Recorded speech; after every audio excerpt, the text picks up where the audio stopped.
America's working class has been cheated. That is an assertion. Open border coordinate. That's a Koch brothers proposal. Then the Democrats jumped right on board with the corporatists. They got in bed with Wall Street, military-industrial complex, the fossil fuels, Silicon Valley. And now look what happened to the country. We have the biggest income disparity since the Gilded Age. Bigger than that. There's more.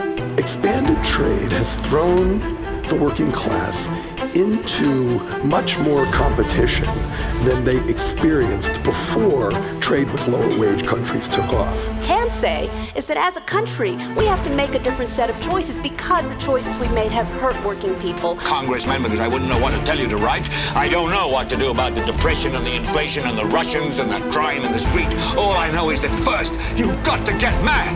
You've got to say, I'm a human being. God damn it. My life has value. Hello, Kevin Lynn, Executive Director of the Institute for Sound Public Policy. And today I had the opportunity to watch a hearing by a Congressional Oversight Committee that was talking about what was going on at our border and immigration. And in particular, I want to single out a statement made by Congressman Maxwell Alejandro Frost, who represents a district in Central Florida. He's the son of immigrants and the first member of Generation Z to be elected to Congress. But he may want to hit the history books before proposing any more legislation.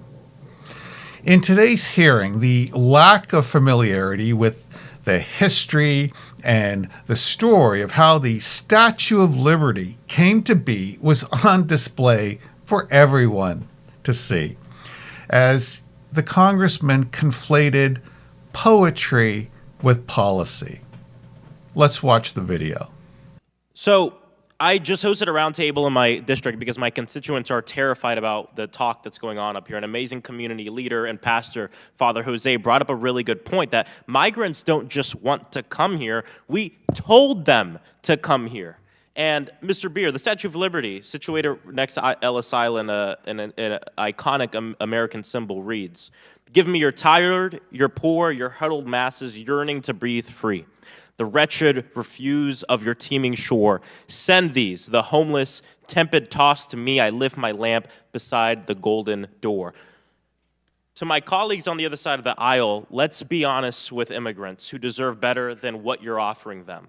Don't welcome immigrants if you plan to reject them. If you keep pushing your bigoted H.R. 2 bill, then also pass this bill. I've taken the liberty of drafting it for you.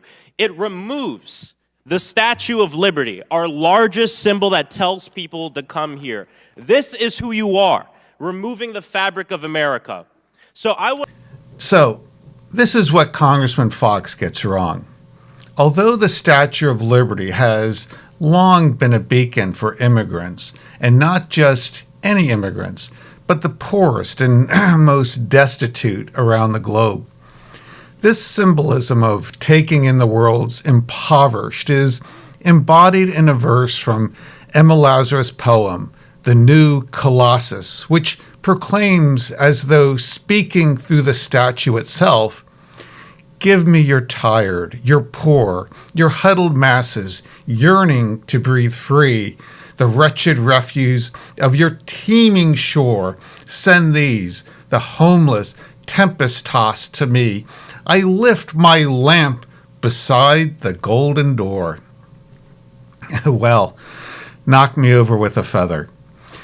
These often recited and famous words are a permanent fixture associated with the Statue of Liberty. After all, aren't they inscribed on a bronze plaque below her feet? Yet, the bronze plaque wasn't originally part of the statue. It was added 17 years after the dedication, and what's more, the poem's words and ideas obscure the statue's true meaning. It's important for people to understand the statue was meant to celebrate the fact that the U.S. had finally abolished slavery and accorded full liberty, at least in principle, to all its inhabitants.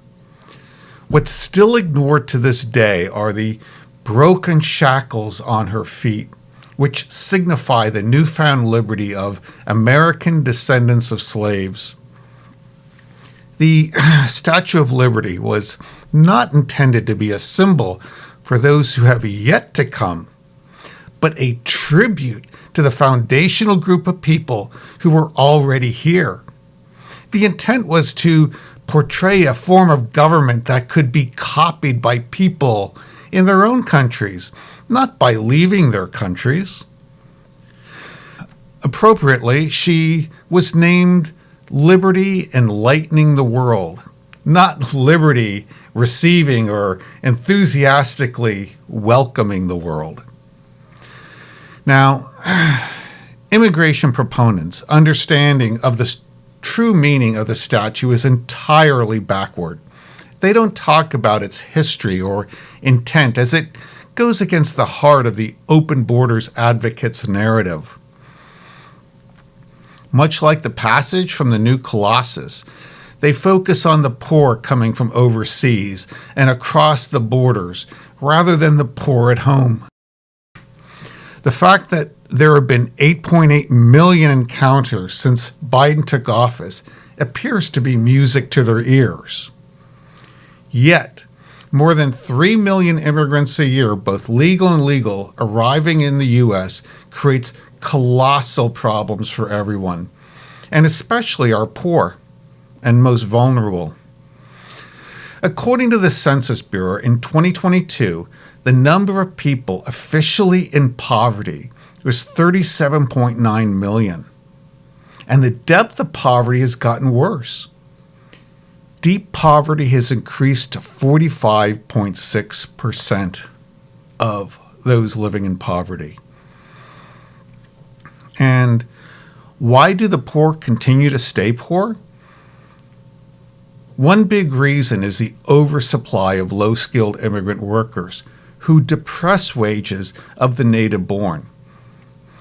Case in point, the bottom 20% of Americans' income has remained largely the same and has only risen from around $15,000 to $16,000 per year between 1966 and 2014. Now, as a result, these lower-income households saw a 20% decrease between 1970 and 2020 in their income share compared to the middle and upper classes. Not surprisingly, the American descendants of slaves have been hit especially hard by the endless waves of migration. The National Bureau of Economic Research found that since 1970, actual earnings for the median black man have fallen from $30,800 to $21,000 in 2014. That's a 32% decline. Declining wages have slowed people's ability to move up financially in their lifetimes.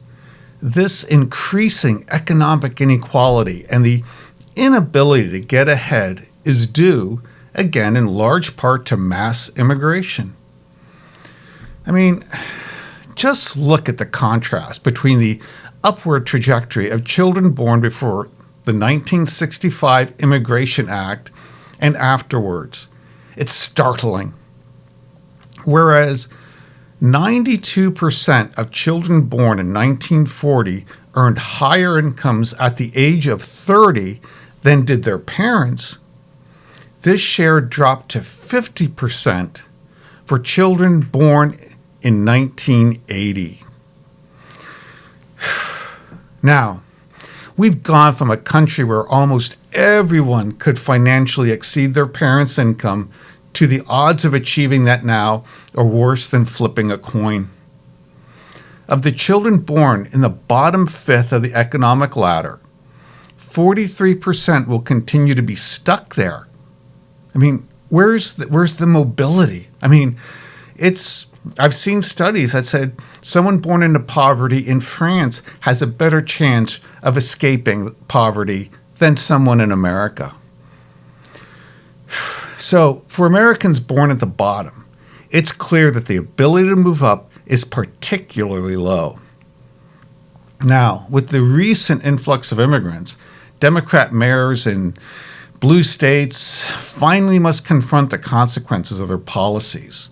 For instance, we've all seen the headlines where New York City's Mayor Eric Adams has been letting out some truth bombs on immigration, conceding the illegal immigrant influx was a real burden, and that for New Yorkers, I quote, "Our schools are going to be impacted. Our healthcare system is going to be impacted. Our infrastructure is going to be impacted." He went so far as to say, and I quote again, "If there was ever an all-hands-on-deck moment, this is it," unquote. Well, hopefully Mayor Adams will realize the cost of immigration before it sinks his ship. Returning to the Statue of Liberty, the stone-faced Statue of Liberty and Americans struggling here share an uncomfortable truth. Both the meaning of the statue and American livelihoods have been displaced. Prioritizing the needs of the impoverished from abroad over the plight of America's most vulnerable ignores the fact that day after day, the poor become more financially broke and economically immobile. Reducing immigration will benefit those Americans struggling to make ends meet, as economic prosperity is very much possible.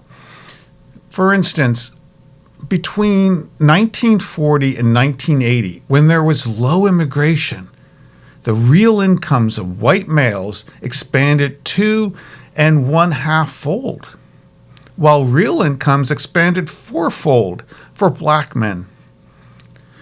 By 1980, the black middle class grew from 22% of African Americans to 71%. I mean, that's a significant increase. And again, I don't think, you have correlation and causality. I think that's a case of causality. We had very strict immigration. And then after 1965, the Immigration Act of 65 that greatly liberalized immigration. And by 1980, after 1980, things were beginning to creep up and catch up with us. The consequences were catching up with us. So, the U.S. has a duty and an obligation to pick up the tab for its citizens, not new arrivals from halfway around the world. It's time we support our poor, our homeless, and our huddled masses yearning to breathe free from indebtedness, free from poverty. Only then can the U.S. live up to the real meaning of the Statue of Liberty. Now, in closing, what should be dispiriting to many Americans is that a young and talented legislator like Frost is allowed to get things so wrong. I mean, where are the adults? There are a lot of aged legislators in Congress who should be guiding the younger ones. But I suppose that's indicative of many of our institutions these days. So, Congressman Frost, how do you feel about your proposed legislation now?